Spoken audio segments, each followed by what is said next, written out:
नमस्कार, मैं हूं अर्चित और आप देख रहे हैं भाना इंडिया टीवी। चलिए रुक करते हैं आज की मुख्य खबर की ओर। मंदसौर के गांधी चौराहे से एक हैरान कर देने वाली तस्वीर सामने आई है, जहां अपने ही पिता और भाई के खिलाफ एक बेटी अपनी नाबालिग बच्ची को लेकर धरने पर बैठ गई। संयुक्त बेरोजगार नवयुवक एकता समिति शासकीय जमीनों पर कथित कब्जे को लेकर शनिवार से आंदोलन कर रही है, जहां गंभीर आरोप समाजसेवी अनिल गुप्ता और आशीष गुप्ता पर लगे हैं। लेकिन इस धरने में सबसे तीखा और भावुक मोड़ तब आया जब मंच के एक कोने में अनिल गुप्ता की सगी बेटी आरती गुप्ता अपनी बेटी के साथ जमीन पर बैठी नजर आई।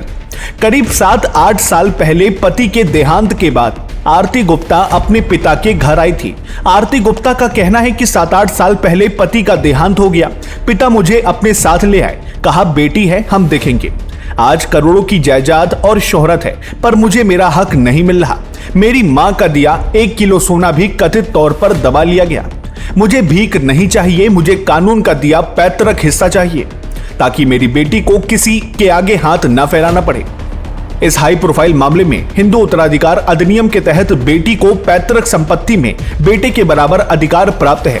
मामले की गंभीरता को देखते हुए मंदसौर तहसीलदार प्रेम शंकर पटेल ने मौके पर पहुंचकर 7 दिन के अंदर निष्पक्ष जांच और कार्रवाई का भरोसा दिलाया है। वहीं समिति के प्रदेश अध्यक्ष वकील बंजारा ने चेतावनी दी है कि अगर 7 दिन के भीतर शासकीय जमीन के अतिक्रमण और पीड़ित बेटी को न्याय नहीं मिलता तो इस आंदोलन को और उग्र किया जाएगा। आज हमारी कब्रिस्तान की भूमि सर्वे नंबर 859 और सर्वे नंबर 886 जो कब्रिस्तान की मुर्दे गड़ने की जगह है, अनिल गुप्ता द्वारा सर्वे नंबर 625 जो सर्वे नंबर है शासकीय भूमि है, उसकी रजिस्ट्री अनिल गुप्ता द्वारा उदयराम कुमावत को कराई गई। उदयलाल कुमावत ने जेराबाई के द्वारा कराई गई।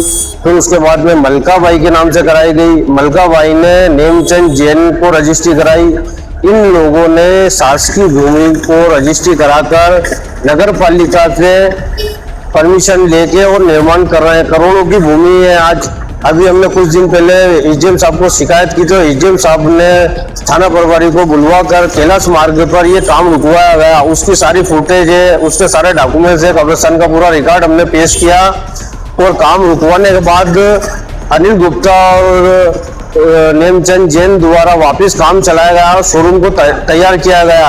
उसकी सारी रजिस्ट्री है, लिंक रजिस्ट्री है और सरकारी जो खसरे की नकल है सर्वे नंबर 624, 625 है, सारे हमने यहाँ पे लाए हैं। कलेक्टर साहब को अवगत कराएंगे। हम चाहते हैं कि ये कब्रिस्तान की भूमि छुड़वाई जाए और इन भू माफियाओं पे लगाम डाली जाए और 420 का मुकदमा कायम किया जाए। नईम शाह।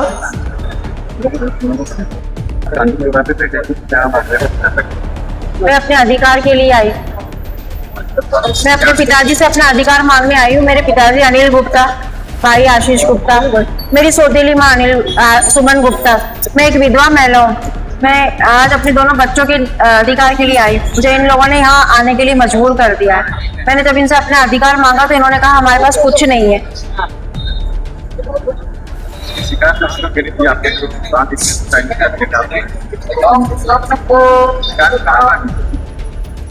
जी, मैंने अपनी शिकायत सब शासन प्रशासन सब जगह अपनी आवाज उठाई थी, पर कुछ भूतपूर्व विधायक लोगों ने मेरी आवाज दबाई। मेरे को कहीं भी कुछ भी मेरी कहीं सुनवाई नहीं हुई है।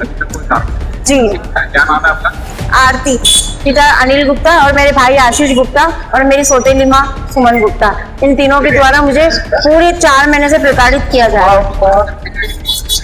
मैं अपनी बेटी को लेके आज इस धरने पे बैठी हूँ। अगर मुझे इंसाफ नहीं मिलता है तो मैं यहीं बैठूंगी आज।